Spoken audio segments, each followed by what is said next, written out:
Hello, everyone. Welcome to another episode of the Grassroots Army podcast. I am, of course, your host, former Michigan gubernatorial candidate and leader of the Grassroots Army, where we are inspiring ordinary people to do extraordinary things.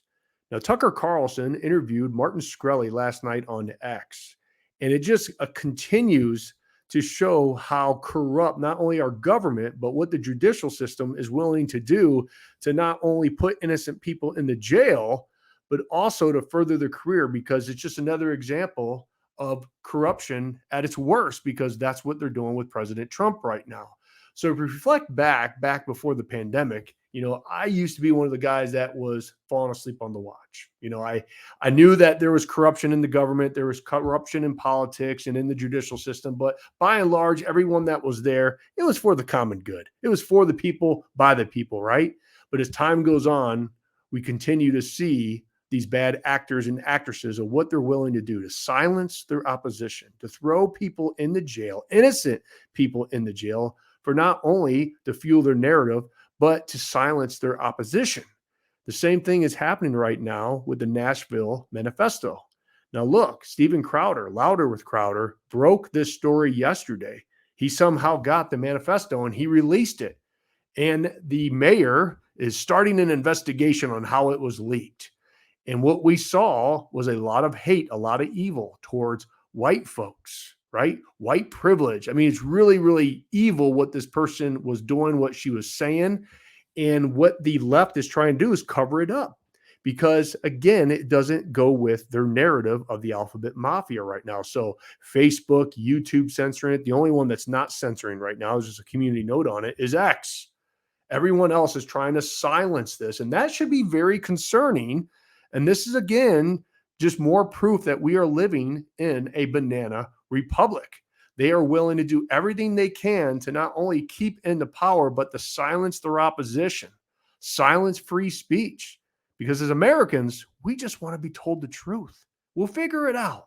And that's why if the Republican Party can unite over the next year, we are going to clean house, because most of Americans, at least over 65% of them, they're sick and tired of everything that's going on right now with the border invasion, with inflation, with the lies, with Joe Biden and his son. I mean, the list goes on and on and on with the corruption. And people just want real now. So let's get into this interview right now and allow you to hear some of this guy's story. And you can watch the entire interview over on X if you follow Tucker Carlson, which I strongly encourage you to do. Tucker has been doing some fantastic interviews, and I'll do everything I can to bring bits and pieces of that interview. But if you want the whole interview, go on X and follow Tucker, and you can watch the entire interview. It's worth the watch, folks.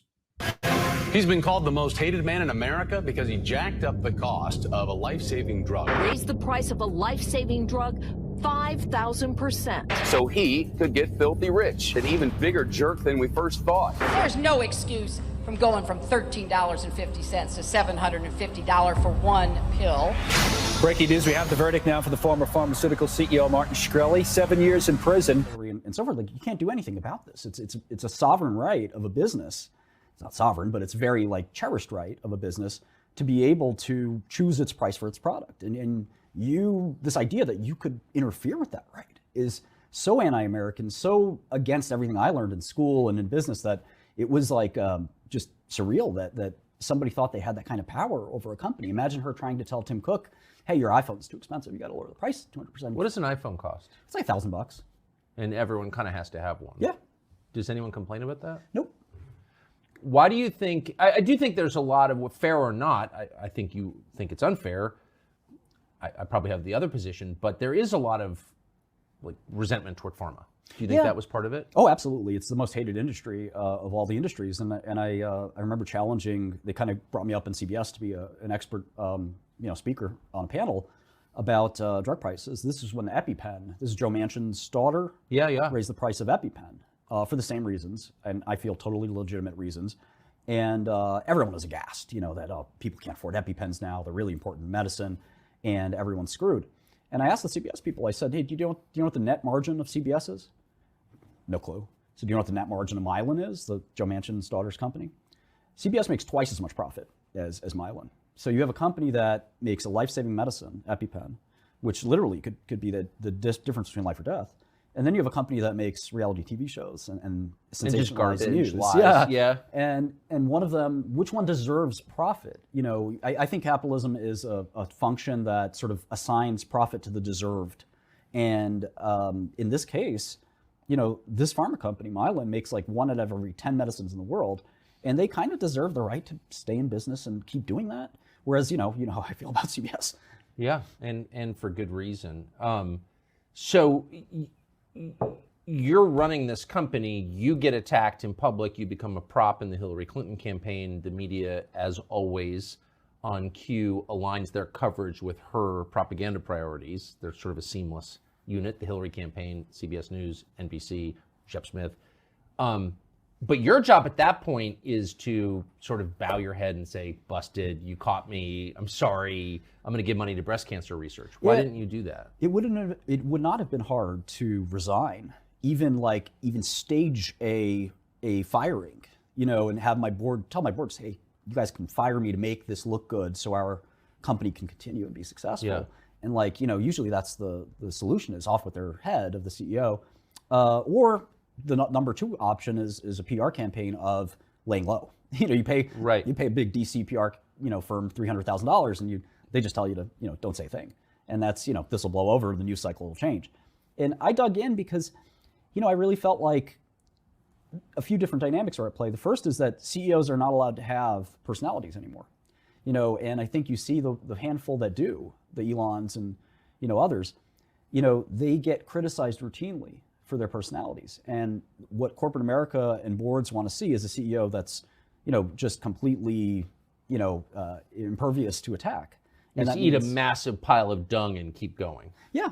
I think that, so when you have a personality that's defiant or something that you want to be, a hill that you're willing to die on, for me, that hill is capitalism, and it's our American way of life.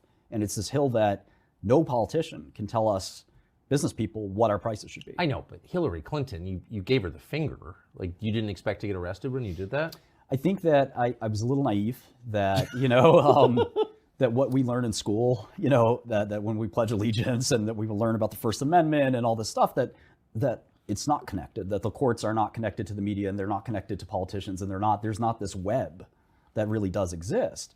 And part of me feels like, is the web consequential, or is it set up ahead of time? And sometimes it's... I want to talk about something because he had a good point. Like, he didn't want government to come in and tell him how to run his business. There's a fine line to that, because I'm going to play the devil's advocate here, because social media companies, YouTube, Facebook, the old Twitter, they censored a lot of people like me. They still ban. They kicked me off of YouTube 2 weeks ago for exposing the border crisis. But you have to remember, that's a company and they can do whatever they want. And we don't want government to come in and start to control these things, because that's what we're trying to fight for. So I understand how frustrating it is to get censored, and the algorithms are kind of set up to keep conservatives quiet. But that's why you have to continue to grow other platforms and spread yourself out, like with Rumble and Telegram and everything else, because we don't want government to start controlling businesses. And that's what this guy's making a point of, is like, look, I made a successful drug, and there's other companies, and his drug company was actually quite small compared to Pfizer and Stryker, who are always making profits, right? Why didn't they go after them? Well, because they're in with the big pharma. These politicians, these corrupt politicians, they're in with big pharma. The lobbyists are. So they went after this guy because he was standing up to not only Hillary Clinton, giving her the finger, he stood up to Congress, was pleading the Fifth Amendment, right? The right to remain silent. He was doing all these things, and he wasn't going to back down. And unfortunately, the judicial system used him as an example, coincidentally, kind of like what they did with a lot of folks on January 6th. If you stand up against this, you're going to jail for a very long time. But to get back to my original point, we don't want government into our businesses. And so not only am I frustrated with social media companies, however, it's their company. If they want to censor me, they can. And it's really, people try to make it a gray area, but it is kind of black and white. But just my 2 cents, even though I hate getting banned and terminated and censored, but that's why you have to continue to grow other platforms so you can continue to get your messaging out. So my 2 cents. It's both. You know, I think the prosecutor that went after me, for example, he may or may not have gotten, you know, an order from somebody, but he may have just felt like, well, this is a guy that I can make a career on. He's super unpopular. Let's send him to jail. Yeah, it's I'm the good guy, he's the bad guy. What do good guys do? We corral them and throw them in jail. It's a story as old as time, and they're doing it to Trump as we speak. So just to, not to belabor the point, but for those who don't remember, this is part of the answer to the question, why were you so attacked and so hated? Because you didn't bow at all. So you were dragged before Congress to kowtow, but you didn't. Instead, you did this. Well, he has been called the most hated man in America, and his latest actions will likely do nothing to change that reputation. Forced to appear before a congressional committee on drug pricing, former pharmaceutical CEO Martin Shkreli refused to answer any questions, repeatedly invoking his Fifth Amendment rights. Here's part of a report from NBC's Ann Thompson. Appearing to smirk. Are you listening? And often inattentive. Yes. Former Turing Pharmaceutical CEO Martin Shkreli lived up to his bad boy reputation appearing before Congress. I intend to use the advice of my counsel, not yours. Posing for pictures instead of listening. It's not funny, Mr. Shkreli. People are dying, and they're getting sicker and sicker. Shkreli declined to answer why the company he once led raised the price of a life-saving drug 5,000%.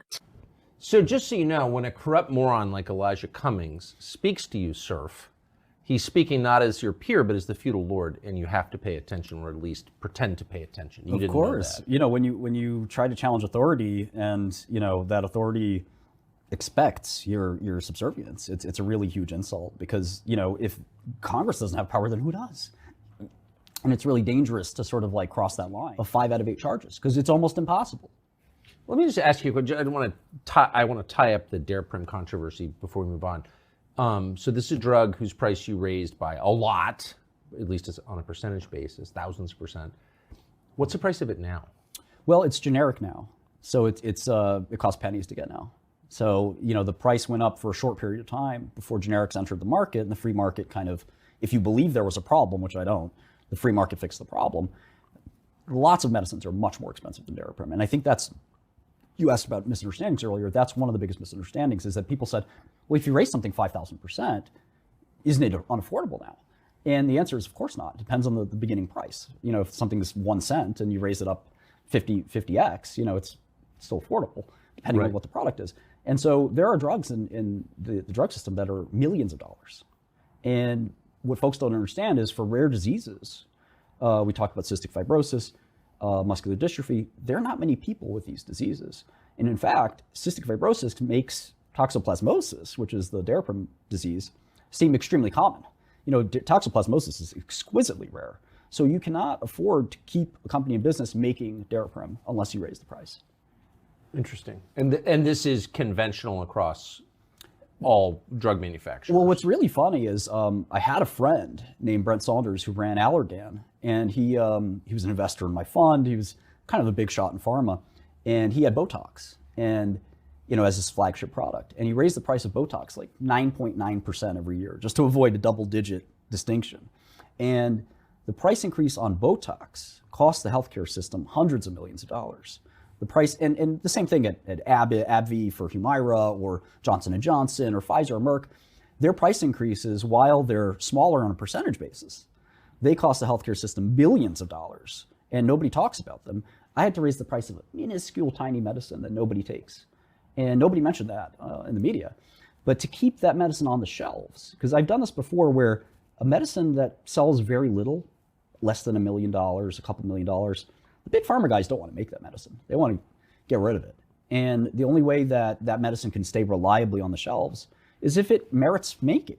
What's interesting is that, so you were not a big pharma company. Hillary Clinton is a slave to the big pharma companies. Obviously, they're obedient servant. All the Democrats in Congress, many Republicans are also. It seemed to me as an outsider, they went after you because you weren't Pfizer. They'd get away with it. Yeah, I mean, I started 2 drug companies in my own hands. One became a $1 billion company. I was 28 when I started that company. In pharma is, you know, kind of one of the more successful entrepreneurs. And what a lot of people don't know is we've invented a lot of medicines. We got a drug FDA approved, which is through the gauntlet from phase 1 all the way to phase 3. Very hard to do. We were one of the first companies to pursue intranasal ketamine for suicidality and depression. We made about 20, 30 different drug projects. In fact, Daraprim was one of the least significant things we ever did.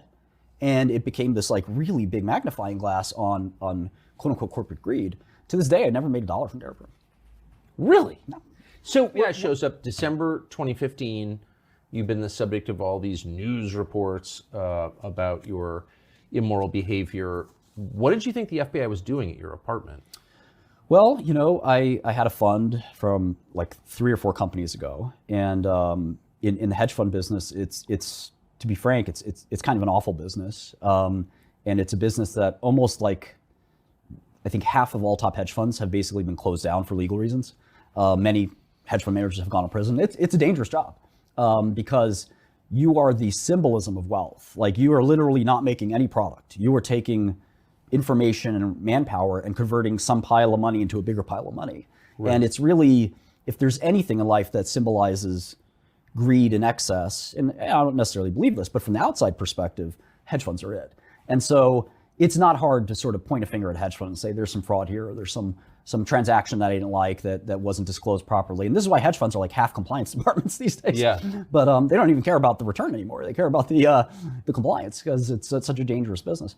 So they found some irregularities in my old hedge funds. None of my investors ever lost a dime. In fact, they made quite a bit. In fact, one of my investors said he made about 30-40% a year investing in my hedge fund. It was the second best hedge fund he ever invested in his life. And he'd been a hedge fund investor for 20 years, and he invested with Soros and some of the best hedge funds ever. And I still went through the ringer. And wait, I'm kidding. So you were charged with securities fraud? Yes. Who did you defraud? I defrauded the investors that made the 30-40% a year. But I'm confused. I mean, how can you defraud someone who makes 30 or 40% a year? So it's funny. You can be a victim of a crime without necessarily losing anything. And while the government normally never pursues a case like that, they pursue cases where somebody opens their pockets and says, look, I gave this guy $1 million. Yeah, it's a Ponzi. The $1 million is gone. Yeah, right. And this guy's got a Lamborghini and I have a whole of $1 million. What the hell? And, that's, I think why I was relatively spared on a sentence, even though I thought it was excessive. I feel like, the government normally never brings a case like that. And the Southern District is kind of known as the fraud sort of center. They're pursuing Sam Bankman-Fried at the moment. Yeah. They hop on these cases. They love these cases. The Eastern District isn't really, the place to do that. They mostly deal with visa cases, gun cases, drug cases, things like that, mob fraud. So that's Brooklyn, Queens, Long Island. Yeah, that's right. Right, not Manhattan. Yep, and it was Loretta Lynch's division. It's a fairly political division. And, the person that prosecuted me is now a partner at a law firm and making, a lot more money than he made before.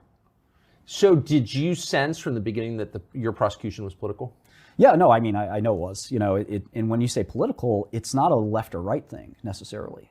It's actually more of a status thing. Every player in this symphony of grift has a different role to play. And, the prosecutor's role is looking out for himself. He's not interested in the community of New York City being, better or worse than it was yesterday. He's a lawyer from a top law school. He's trying to make millions of dollars. And prosecuting Martin Shkreli is a great way to do that. If it happens to make his bosses happy, great. But politics has nothing to do with his decision. His decision is about how do I make more money.